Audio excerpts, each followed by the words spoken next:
Before we get to the video, if you would like to help me stop the madness, then please visit madnessnation.net to get all of your merchandise, or simply hit the link in the description below to donate. Remember, I cannot stop the madness without you. Madness!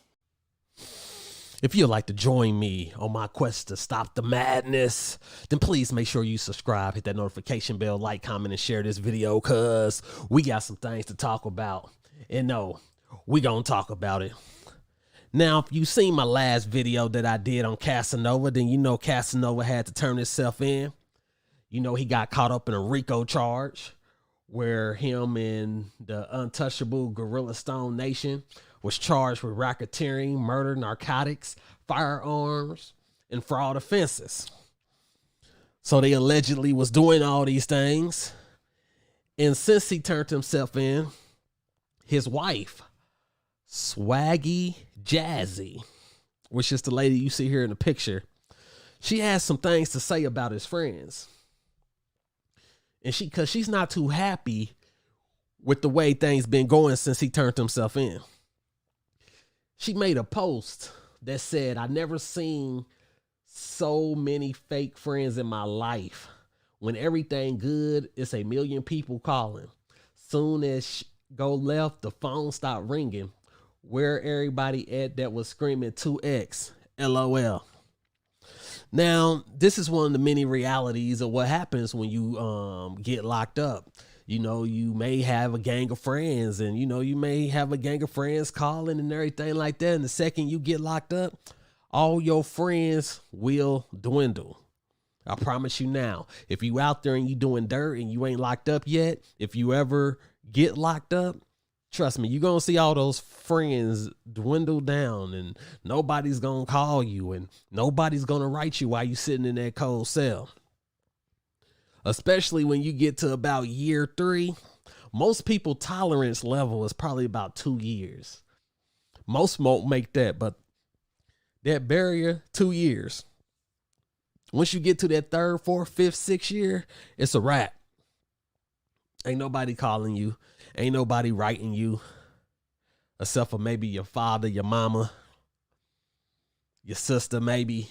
But all those friends that you was in the club with, turning up with, everybody who was down with you, screaming your name, and was so quick to come out with you when you was spending money, you're going to realize that they ain't even around no more. You're going to do your whole stint and realize you only got like 2 postcards. And you was locked up for 10 years, got 2 postcards. Now, I know that's not the life you want to live.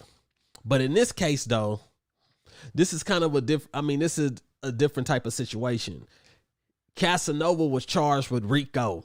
Now, I know y'all done been hearing me say RICO a lot lately, and that's because the cops has been taking a lot of these rappers down with RICO lately. It's like they trying to meet their quota for the holidays.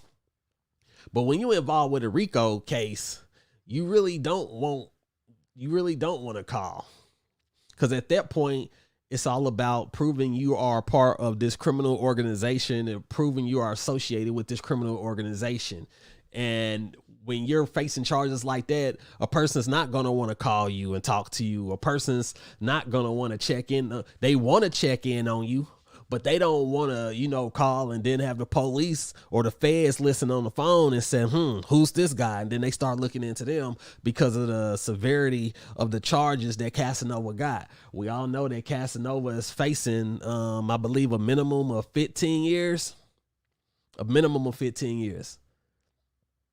So these are the realities. You out there partying it up, living it up at the strip club, you making it rain.